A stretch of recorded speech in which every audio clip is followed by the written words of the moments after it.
This is Enfield Town Football Club, a fan-owned club in the outskirts of London, attempting to do something impossible in modern-day football, taking on the billionaires with a fan ownership structure. Enfield Town FC were founded in the early 2000s by a supporters group who wanted a football club that was built for them. And they have been on an incredible rise over the last 24 years, all the way to the National League South. Well, they are currently struggling to stay afloat, and that is something we're going to have today on FM26. Because a club that's fan-owned has no money, players can leave at any point, and they're not professional.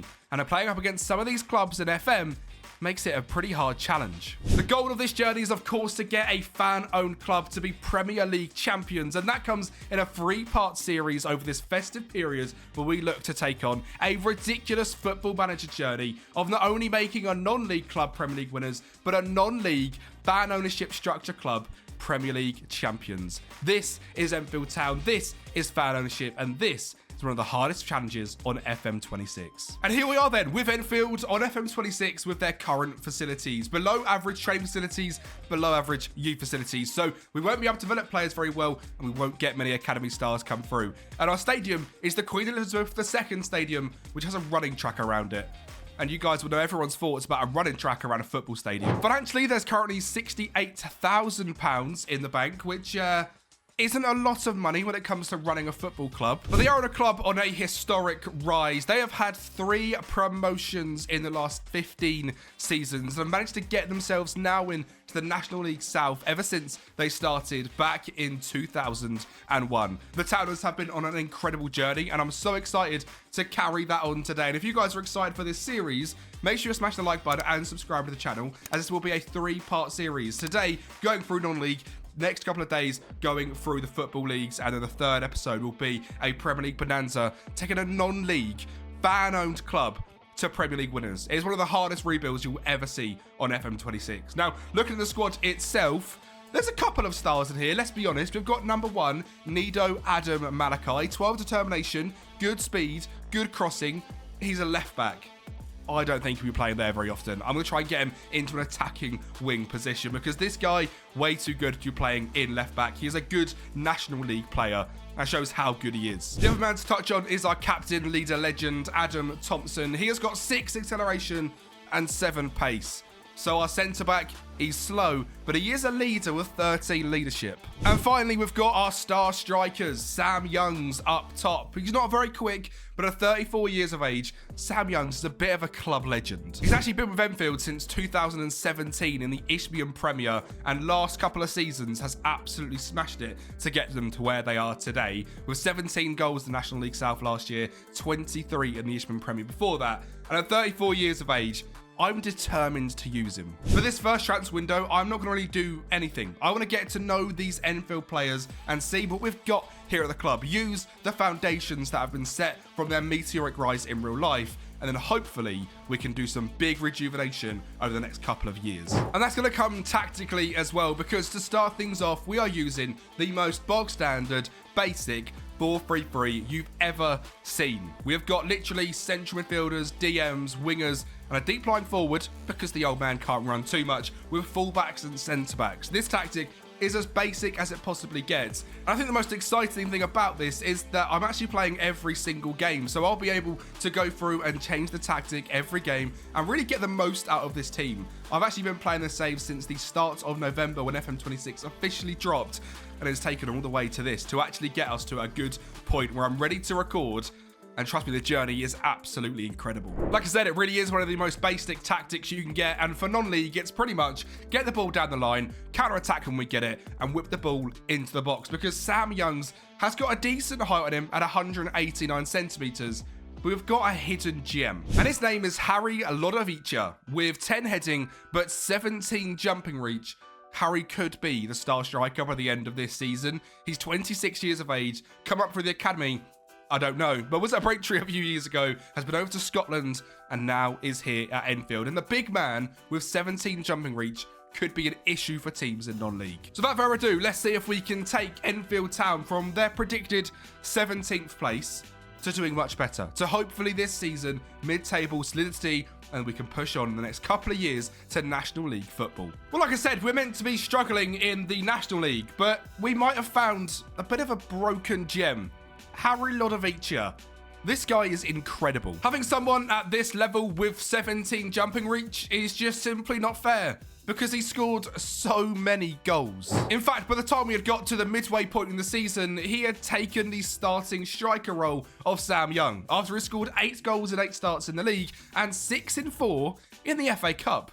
Well, we're having a magical journey, because down in these leagues, you start in the second qualifying round, and we beat Sheppey 6-1 with a hat-trick coming from Harry up top. We then moved on to the next round and placed Bournemouth Heath and beat them 2-0, where international player Tashan Gillimore scored, as well as Harry. We played against Eastleigh the next game, and our star left wing-back Nino Adam Malachi grabbed a brace before moving on into the first round of the Cup, beating Farnborough on penalties. And you might think this is where the journey ends.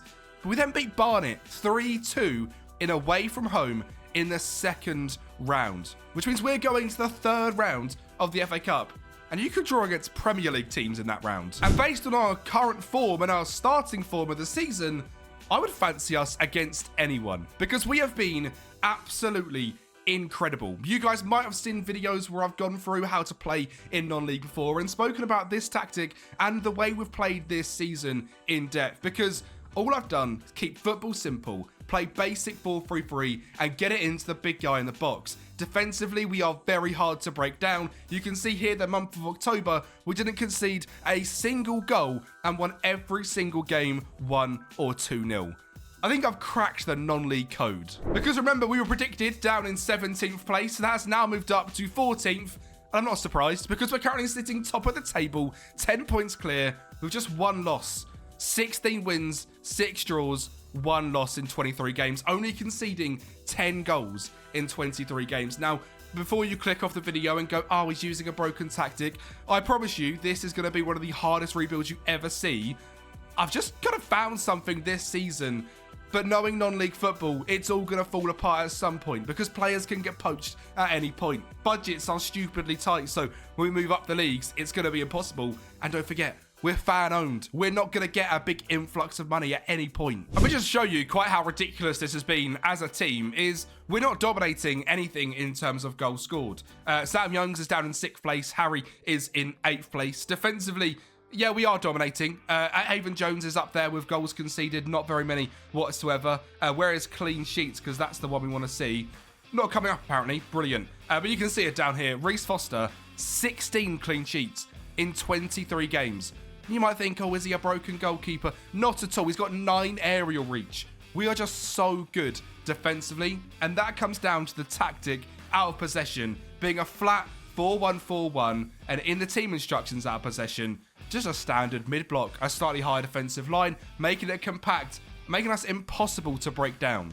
And our league position has been strengthened hugely based on the signings that I've made so far. They've not played loads of games yet, but over the next few months, some of these players are going to be superstars, like Dan Casey, who's joined us in central midfield, 192 centimetres tall, a good determination. Joey Holden, who joins in as a young central midfielder. Callum Loads, who joins in as a young backup goalkeeper. Corey Sears, who could open up that left-back spot to allow Malachi to move further forward.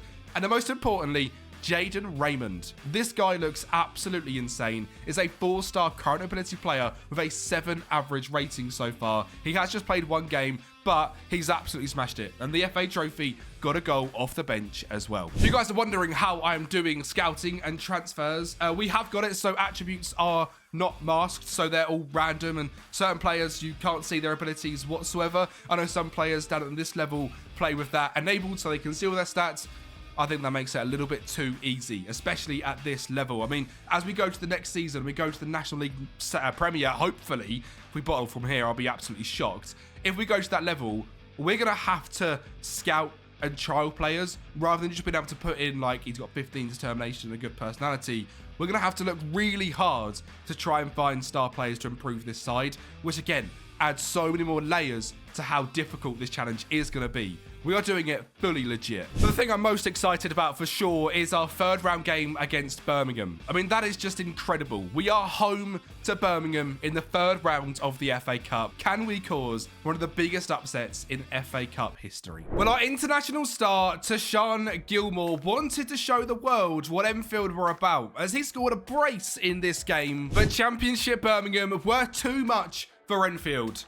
But I've got to say, at one point, this game was 3-2. And you can see on the right-hand side, Birmingham played a pretty strong side. And we gave it our all. We may have got dominated in possession, but against Birmingham, this is a club which, like I've said, are in the Championship and are absolutely smashing it in real life, spending so much money. Little fan-owned Enfield have just taken them in the third round of the FA Cup. We'll certainly take that. And I was very worried as the next game we lost 1-0 to Halifax, giving us our only second loss in the season. And I thought the season was about to crumble. But that just wasn't the case whatsoever. We shook our heads, we got back down to work, and went on another insane, unbeaten run. And Enfield Town had one of the most historic seasons in National League South history as a fan-owned club. Because we finished on 110 points. Conceding just 24 goals, only scoring 67, but being better than everyone else around us. Winning games 1-0, being hard to break down, and had a mental first year here at Enfield Town. And through the second half of the season, a lot of that came down to Harry Ladovica, who ended up on 24 goals in 40 games. But you can see we're already now in the middle of season number 2, and things aren't quite going as well. Harry's only scored 7 goals, and the struggle of National League football is real, as we are on 17th place, 6 wins, 9 draws, 11 losses, and our Billy Basic 4-3-3 football is maybe proving to not be good enough in the National League. In terms of the season preview, there was no real surprise that we were down in 23rd place in this season, because there's so many big teams in here. York, Rochdale, Forest Green have been up in the Championship League 1 over the last 10, 15 years. Yeovil, a huge club. Oldham, relegated, a huge club. Harrogate, Altrincham. We're up against some pretty big teams here as Enfield Town. And you can see that based on our salary per annum down at 438,000 in 22nd place. So we're not the lowest in the league. Tamworth and Totton are just below us. But when you see us on 438, there's 2.5 million at York, 5x our wage budget, who are, of course, doing very well this season along with Rochdale. They are the top 2 teams in the league, while we are struggling to keep afloat. And I think one of the big reasons for that is the pure amount of players we had to bring in this season. It was a mental transfer window. And the reason for that is because a lot of players were asking for stupid money after promotion. So we had to tear up our old squads and rebuild for the National League, which is what we've done and why you see this current team right now. Now, I've got to apologise. The save file for end of season 1 and start of season 2 was corrupted. Hence, we're picking up now in the middle of season number 2.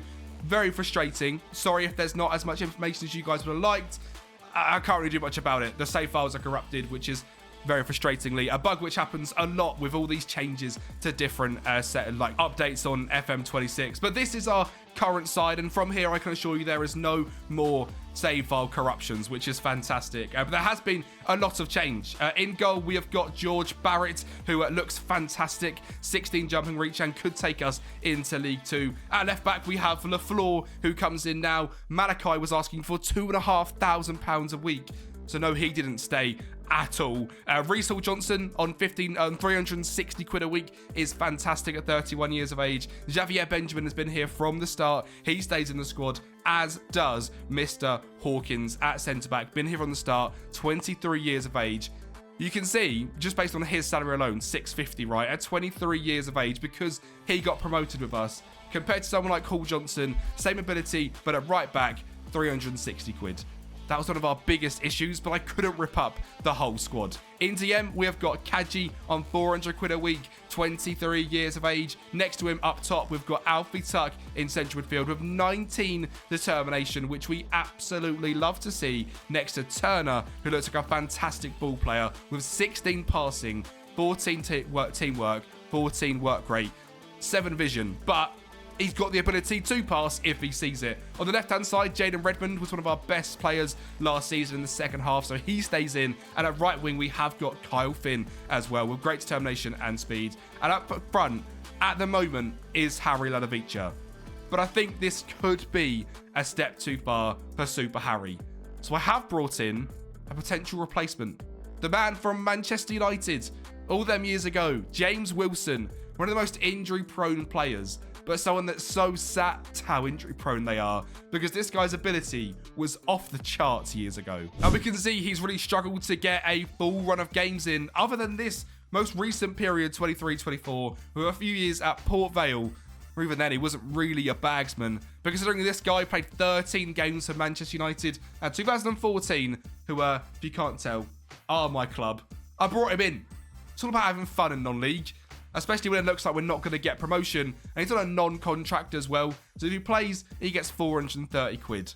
And to be honest, he's not playing loads of games. That's maybe because he's been injured a lot this season. Our other striking option is 19-year-old Luke Enright, who has 5-star potential, which is amazing with 13 finishing, 15 determination and good speed. But our facilities are just so bad that we are really not improving any players whatsoever. And I think this comes to show a bit like when you loan players from a big side into the National League and League 2, and your players don't grow.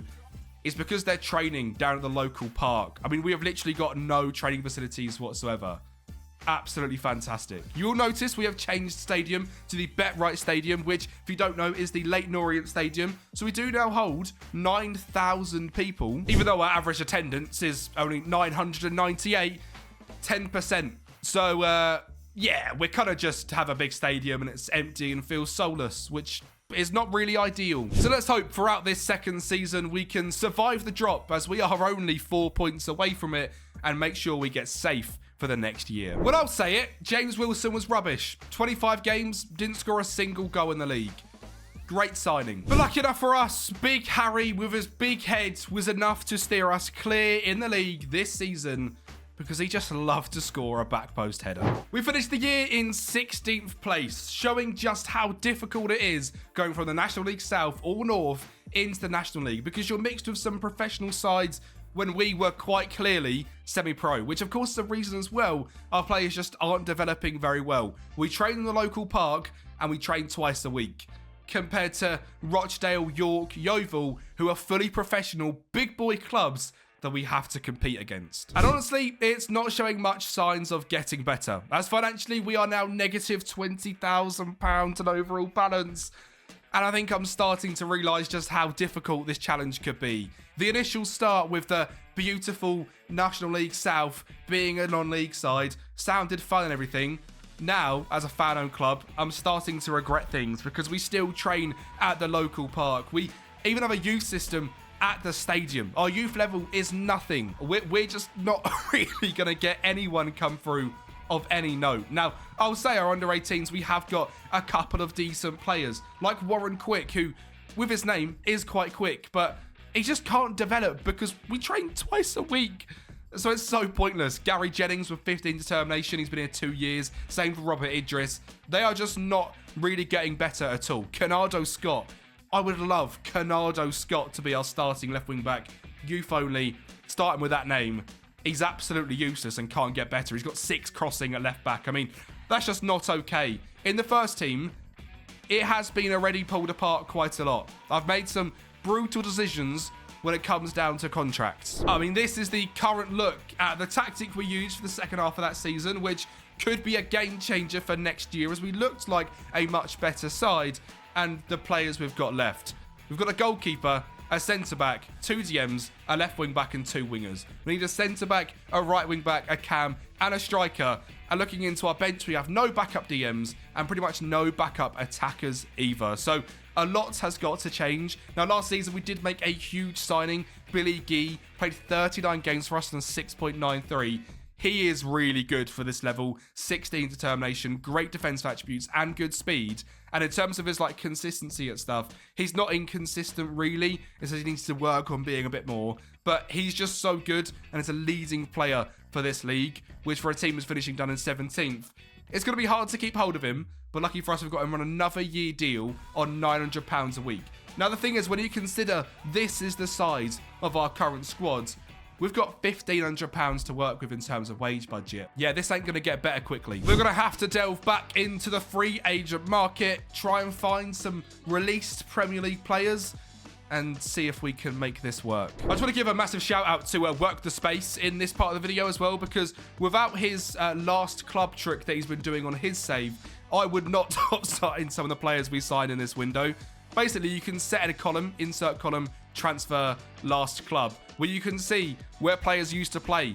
And if they played at Premier League clubs like West Ham, best believe they're going to be good for this level. Get them in on trial and see what they're like. And it was a game changer for our transfer window this year. We managed to stretch that £1,500 far and wide and bring in a bunch of absolute stars this season and completely change this squad. We once again had a fully fledged team, and I was excited going into this season. We had a brand new striker in Johnny Stuttle, who looks like a remarkable rise on Harry Davicia and has the ability of someone which could genuinely score 20, 25 goals this season, 13 finishing, good speed, good composure, and good determination. He ticks every single box while still having decent height. We keep Jaden Raymond and Carl Finn on the wings, while in the cam spot, bring in Finn Ashworth, who looks like an unbelievable signing. This guy has been released from Wolves and has never really played a professional game. But with these stats, I think he could be an absolute menace in the cam role. And so far in non-competitive games, a 10 average rating, 4 goals and 3 assists. Finn Ashworth could be our superstar. In DM, of course, we keep Tuck and Turner. At left back, we have Lafleur. At centre back, we have Billy Gee. And next to him is my bargain signing, £170 a week for Takadzwaza Gwanzura. Released from Norwich with 11 heading, 11 marking, 11 tackling, great determination and speed. Takadzwaza could be a star, potentially League One in terms of ability. And you can see that based on his stats, because compared to Billy Gee, the two of them are just so good for this level. And at right back, we have Ollie Shield on £140 a week. And Ollie is a very happy man. He's cheering like a legend and is excited for this season. 11 crossing, great physicals, 15 determination. This guy, again, has potential to be a League One level player. I hope he can come with us all that way. In goal, we still have George Barrett as well, because he's very meta in terms of some of his stats. And we, of course, have a fully stacked out bench of stars. We have done a fantastic job of making our pretty piddly wage budget go a long way. You can see we are spending £9,700 a week and still have room left in the wage budget. The reason I've done that is because I'm very scared of this club going under. We have £140,000 negative in current balance, and I'm going to do everything I can to make sure this club doesn't fold. We really need promotion this year, which I know sounds outrageous finishing 17th, but when you've got £30,000 of expenditure every month, you're getting 900 people through the door, and your income is 1,000, it's only really going one way unless you get to the Football League. And by the way, we're not predicted to get there. We are down in 14th place, with a squad average age of just 22. Can we upset the odds and, you know, do something unthinkable like season number 1? I think this game shows that we have absolutely cooked. Away from Cheltenham, a 5-0 victory and goals coming from 3 different superstars. Most notably, our star number 9 in Johnny Stuttle, who actually has the ability to bring a ball down, run for one goal and finish. Rather than just head, Johnny was the full package. At the midway point in the season, he's got 13 goals and 3 assists in 26 games. And Finn Ashworth, who we all knew could be a superstar, has 11 goals and 5 assists from our cam position. And honestly, we started this season better than I ever could have expected, beating Scunthorpe, beating Fylde, Altrincham and Yeovil. But there was also some big losses like Wealdstone, Barrow and the Leicester Under-21s in the National League Cup, which by the way is the most pointless competition I've ever seen in my life, and I pretty much rotate every single game. And we were looking like we could potentially be on for promotion with that 5-0 victory against Cheltenham. But we then drew to Hartlepool, lost to Boston, lost to York, drew to Totton, lost to Scunthorpe, and then the last 5 games, lost to Yeovil, drew to Altrincham, lost to Totton, lost to Barrow, and drew to Morecambe. And we were flying high at the top of the league before our last 5 games. And we now sit down in 4th place, and it looks like if we are going to get promoted, we're going to have to go to the dreaded playoffs. believe it or not, we were going toe-to-toe with Scunthorpe this season. For these last 5 games, we have absolutely fallen off a cliff. Which, when you're playing every single game, is quite worrying because I sit there and I'm so useless. I can't do anything. I don't know what to change. And I feel like it might come in a tactical tweak from the 4-2-3-1. We are currently having 2 separate systems, one where we're expected to be the lower down side, where I drop the wing backs down to play traditional right back, left back, rather than wing back. But maybe we need to change into something else at some point. I will say I have turned to the transfer markets to try and fix our recent slump by bringing a new centre back in Joe Anderson, who looks absolutely brilliant, and Paul Glatzel has joined the club as well. Now, Paul Glatzel, very similar to James Wilson, is a bit of like a FM lower league hero. He normally is an absolute bagsman, but is also someone that struggles with injury a lot. And we're paying him £850 a week. And so far, he's played 2 games for us and got a 6.6 average rating. So, Paul, if you could improve that, that would be brilliant. And it turns out that signing could be a stroke of masterclass because Paul Glatzel from a 7.2 an average rating and has 11 goal contributions in just 17 games. Now, the form wasn't fantastic. There's got to be said, I'm quite disappointed. So I thought this year could be the year we turn things around. And remember, financially, it's so important that this year we do get promoted. So after our pretty dismal start in February, we managed to turn things around slightly in March. But as we got to April, we really started to put some form together. And we managed to finish in the playoffs. So we'll be facing up against Barrow. Now, the interesting thing now about the National League is they are just 1-game ties. No longer a double-legged affair. And the teams between 4th and 7th have to play a round earlier. Now, luckily, we finished in 4th. And Barrow were down in 7th. Well, to be honest, we showed just a stupid amount of class. We absolutely battered them in this game. Now, they did score 2 goals, but we managed to score 6. And goals from Ashworth, Stuttle, Raymond, Shields, Stuttle, and Ashworth were enough to see us go on to the next round. And after winning 6-2, we could only be positive. Surely we're going to the final. We were facing up against Yeovil, a historic Football League side. And a Bodo from the right wing scored to make it 1-0. But Yeovil were a team that had just finished 2nd in the National League. Had a lot of quality, including Lambert at right back, who scored to make it 1-0. And Yeovil, well, they broke our hearts as Sims found Curzons to make it 2-1. And that was the final goal in the game. And we go crashing out of the National League playoffs, which is the worst thing possible for us because we just had the taste of Football League. We spent so much extra money to get to that stage and it's all for nothing. And this genuinely could be the end of Enfield Town. Because financially, well, while we are now in a positive balance once again after receiving a big boost of funds of £107,000 in income for finishing in 4th place, that's all going to be spent pretty quickly, as financially we are spending £12,500 a week currently, which is a lot of money. And in terms of our squad, the one thing to be positive about is that players are pretty much all here for another season. We've done a little bit of contract bits up until now, so we have got a good squad. There's not going to be a massive turnover in players. This list of players you see right now are hopefully going to stay around for us, unless some of them leave on transfers or on loans because we find better players. That really is about as good as it gets. We haven't got any extra wage to spend.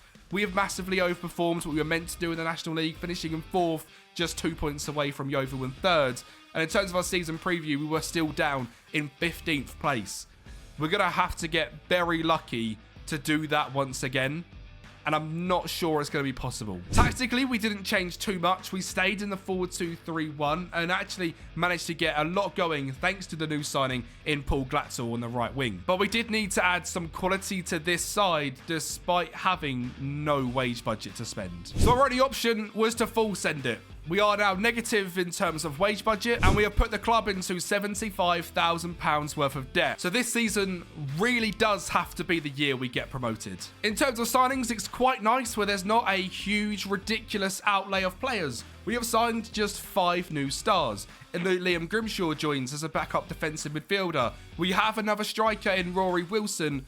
We'll touch on that in a minute's time. Isaac Whitehall joins the club as a new backup DM/centre-back. Yusuf Akramash joins as a backup winger. And Ted Kurd looks to be a game changer. This could be a goalkeeper all the way to the Championship and he's currently only on 490 quid a week. Now, Johnny Stuttle has left the club on loan this season. Last year, he grabbed 20 goals in 43 games with a 6.78 average rating.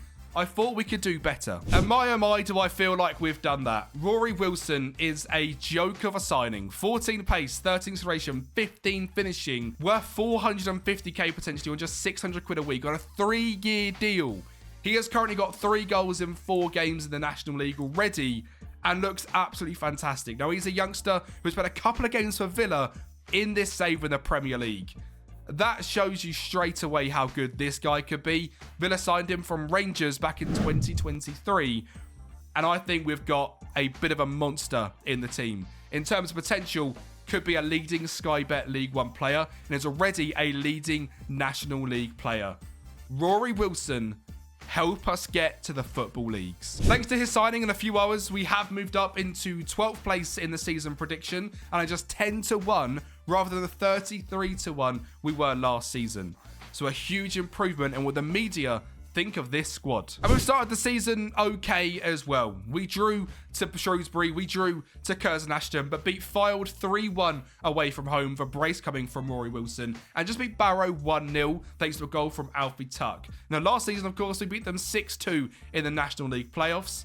This year only 1-0, but I do feel like we've improved hugely as a squad. Now, as we sit here in February, we still have not been able to bring in anyone else to join the squad due to being negative in wage budget. But I'm not 100% sure if that's going to be necessary because we are doing pretty well this season once again. We have beat teams like Altrincham, Yeovil 3-2 with a payback. Let's just hope we don't see him in the playoffs again. Kidderminster 3-0, Totton 2-0, Maidstone 4-1, Hartlepool 3-0, and have even got back into the second round of the FA Cup after beating Boreham Woods in the first. Now, sadly, that came with us facing up against Huddersfield, who are, of course, a few leagues above us, and beat us 3-0 away from home. But that certainly helps in terms of finances. If we don't get promoted this season, at least there's a little bit of extra cash. But the big thing for us this season is that we have found our star striker. Johnny Stuttle was good. Harold Adevicha was good. But Rory Wilson is a star. He has scored 16 goals in 26 starts and is actually improving as a player, which says something because we're still just a semi-professional club which train just twice a week. And yes, we still train at the local park. After 30 games, we currently sit in 3rd place, 6 points off Dorking at the top, who we've just played in our most recent game and lost 2-0 to. Dorking are on a mission. They are a club that have a lot of money and a lot of social media presence in real life. They're doing quite well in this save and look to be trying to get up to the to League 2 now. But for us, we are on a very good journey. We are sitting 3rd behind South Shields and Dorking, ahead of the likes of Shrewsbury, Altrincham, Yeovil and Torquay, but only a 5-point gap to falling out of the playoffs, and of course only a 6-point gap to 1st place. Now, the reason the National League is so hard to get out of is because there is only one guaranteed promotion spot, and that is winning the league. The rest of it comes down to the playoffs. And after our final 4 games of the season, with victories over Oldham, Altrincham, Morecambe, and title challengers South Shields, we sit level on points with Dorking on 45 games played. With 1 game left to play, Dorking have been on some pretty poor form, drawing to Totton, losing to Kidderminster, losing to Yeovil. But we could be about to win the National League as we go into the final game of the season against Forest Green away from home, while Dorking are facing Wealdstone, and we need to hope the Wealdstone Raider is there in the flesh to hopefully put them boys off. I mean, I can't quite believe it, but he actually did. It was 0-0. Dorking had been held at home to Wealdstone and have potentially bottled their National League title. All we needed to do was win against Forest Green. So of course we drew 0-0 as well. And we're going into the playoffs. Despite being the better side this season, we absolutely bottled it. We needed 1 goal in this game. And you can see from the XG charts, we had a 2.01 XG.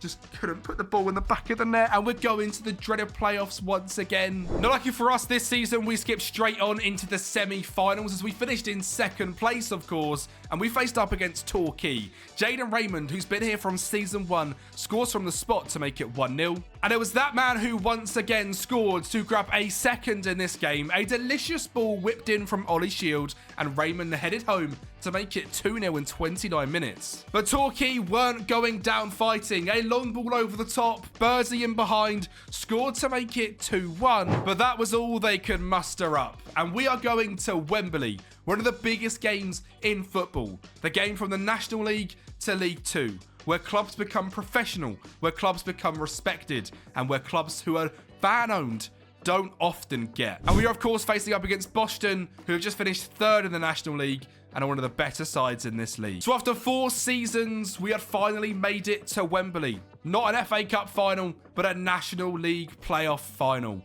Could we finally get Enfield to the Football League? A journey which started in 2001 could come to fruition right now and make this small club from London a professional club and one of the most respected clubs in the Football League.